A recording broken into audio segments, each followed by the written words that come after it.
भांजा राहुल बहुत दिनों बाद मामी मैनावती के घर आया था, जो अब हैंडसम और जवान हो चुका था। उधर मैनावती का पति बूढ़ा हो गया था, अब उससे किसानी नहीं हो रही थी। उसका बैल कमजोर हो गया था, जो खेत जोतने में असमर्थ था। मैनावती बहुत व्याकुल सी रहती थी, लेकिन जिस दिन राहुल आया उस दिन तो मामी मैनावती बहुत खुश थी, क्योंकि अब भांजे से ही अपना खेत जुतवाना चाहती थी। तो यह चढ़ती जवानी और बेलगाम होश की कहानी मध्य प्रदेश की है। राहुल काफी दिनों बाद मामी मैनावती के घर आया तो मामी भांजे के लिए अच्छे अच्छे पकवान बनाकर खिलाई। जब रात हुआ तो मामी मैनावती का पति सो गया, तो मैनावती राहुल को देखकर उसकी जवानी उफान मारने लगी और पति के सोते ही वह भांजे के पास पहुंच गई और बिना कुछ बोले उसके बगल लेट गई और रूम में अंधेरा करने के लिए बल्ब को बुझा दी। अब मामी मैनावती भांजे राहुल के बगल लेटकर हरकतें करने लगी। तभी राहुल जाग गया, मगर वह कुछ नहीं बोला, क्योंकि मामी का हरकत उसे अच्छा लग रहा था। दोनों तरफ आग लग गई और दोनों जिस्म के प्यासे हो गए और देर न करते हुए राहुल बैटिंग करने लगा। वह छक्के पे छक्का मारने लगा। दोनों एक दूसरे का साथ दे रहे थे और 61-62 गेम खेल रहे थे। दोनों अपने अपने जिस्म की प्यास बुझाकर शांत हो गए और मैनावती राहुल के पास लेटी रही। अब दोनों रात भर अवैध संबंध बनाते रहे।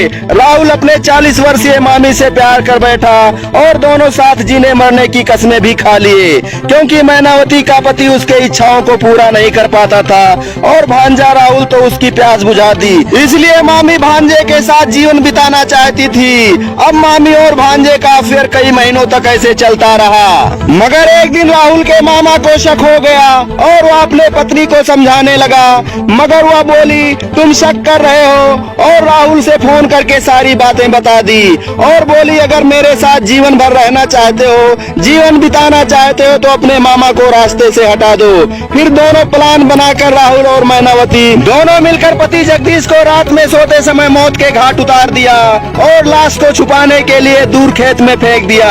दिन में लोग जगदीश की लाश को देखकर पुलिस को फोन किए। पुलिस जगदीश के लाश को पोस्टमार्टम के लिए भेज दिया और जगदीश के घर वालों से पूछताछ करने लगे। तो मैनावती बोली रात में खेत की रखवाली करने गए थे, मुझे मालूम नहीं उन्हें किसने मार दिया।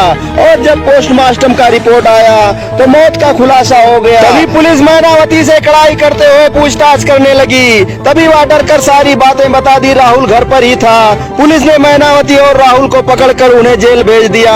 तो दोस्तों, आपराधिक मानसिकता को समझें, आपराधिक मानसिकता वाले व्यक्तियों से दूर रहें, सावधान रहें, सतर्क रहें और अपने परिवार को सुरक्षित रखें। आप सभी प्यारे दर्शक बंधुओं को प्यार भरा